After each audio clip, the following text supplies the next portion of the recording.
کہا ہے کہ کھانا جو ہے وہ خدا کی طرف سے ایک بہت بڑی نعمت ہے.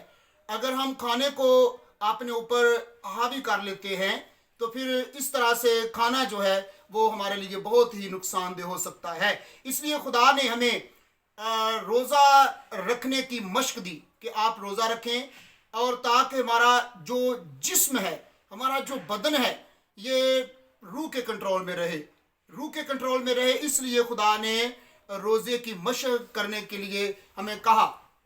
روزہ خود انکاری، انکساری، خدا کی بادشاہی کی بڑھوتی، وسط اور ترقی کی خواہش کا اظہار ہے، اور یہ باطنی سنجیدگی کی علامت ہے. یہ شخصی اور کلیسیائی عبادت ہے.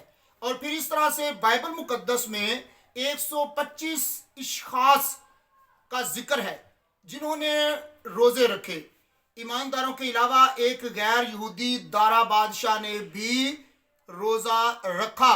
اور پھر اس طرح سے دانیل چھٹے باب کی 16ویں اور 18ویں آیت اس کو بیان کرتی ہے کہ دارا بادشاہ نے بھی جو ہے وہ روزہ رکھا، اور اس نے بھی جو ہے وہ پہلے خدا کو قبول کیا. پہلے قبول کرنے سے مراد ہے کہ پہلے وہ خدا کا اقرار کرتا ہے. یرمیہ نبی کا صحیفہ اور دانیل کی کتاب اور اس کا چھٹا باب جب ہم دیکھتے ہیں، دانیل چھٹا باب اور اس کی 16ویں 17ویں اور 18ویں آیت، تو یہاں پر یہ باتیں لکھی ہوئی ہیں. دانیل چھٹا باب اور اس کی 16ویں 17ویں اور 18ویں آیت میں یوں رقم ہے: تب بادشاہ نے حکم دیا اور وہ دانیل کو لائے اور شیروں کی ماند میں ڈال دیا. پر بادشاہ نے دانیل سے کہا، تیرا خدا جس کی تو ہمیشہ عبادت کرتا ہے تجھے چھڑائے گا. یہ تھا دارا بادشاہ کا ایمان. اسے خدا پر بھروسہ تھا.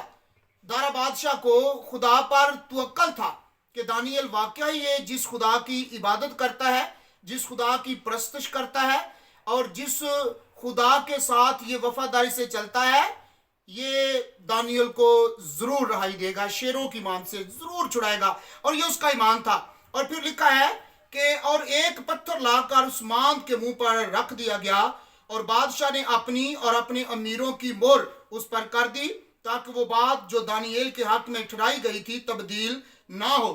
18ویں آیت میں لکھا ہے، تب بادشاہ اپنے قصر میں گیا اور اس نے ساری رات فاقہ کیا، اور موسیقی کے ساز اس کے سامنے نہ لائے، اور اس کی نیند جاتی رہی. یہ ہے دارا